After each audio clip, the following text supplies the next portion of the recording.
তো আমরা এখন আছি আপনার আজিমপুর সেই বিডিআর কাঁচা বাজার। তো আসুন আমরা এখানে একটু দামটা জেনে নেওয়ার চেষ্টা করি।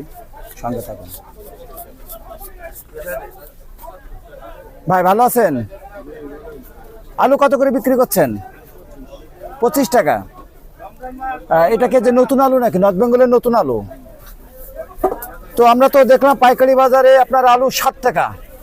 আমাদের কাছে ওই পাইকারদের আছে যে আপনার এই কামার পাড়ার, তো ওইখানকার 60 টাকার আলু এখানে 25 টাকা কিভাবে হয়ে গেল? 60 টাকা পাননি আপনি? আচ্ছা, 13 টাকা 11 টাকা।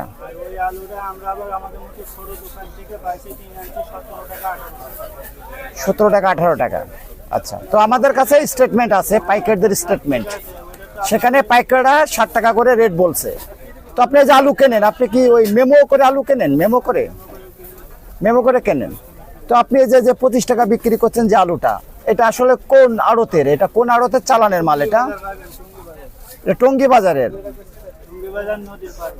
নদীর পাড়ে। তো ওখানে তো অনেক আড়ত।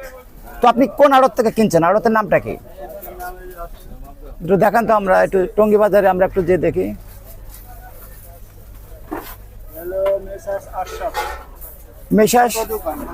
মেসাস আশরাফ। এটা প্রসেসিং করে আনে, বুঝছেন? আচ্ছা, বস্তার এটা একটা, বস্তার এটা একটা। বস্তা হলো গুড়া কাটা বড় সহ। আর আপনার এখানে হচ্ছে ওরা তো আপনার নামটা? আমার নাম মোহাম্মদ আমিন। আপনি কি আলুর ব্যবসা করেন? এই দোকানটা আমাদের, আপনার এই দোকান না? তো আমাদের কাছে স্টেটমেন্ট আছে, সেখানে পাইকাররা বলছে যে ওরা বিক্রি করছে 60 টাকা কেজি। ওটা একবার লো কোয়ালিটি গুলো, বুঝছেন? আচ্ছা। আর যেগুলো হচ্ছে আপনার একটু ভালো কোয়ালিটির বস্তা, ওটাই আমরা 10 টাকা 12 টাকা করে, ওগুলো আবার আমরা বাইসে আনি, মনে করেন 16-17 টাকা পরে।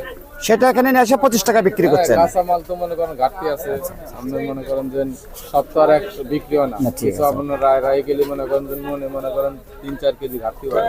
ধন্যবাদ।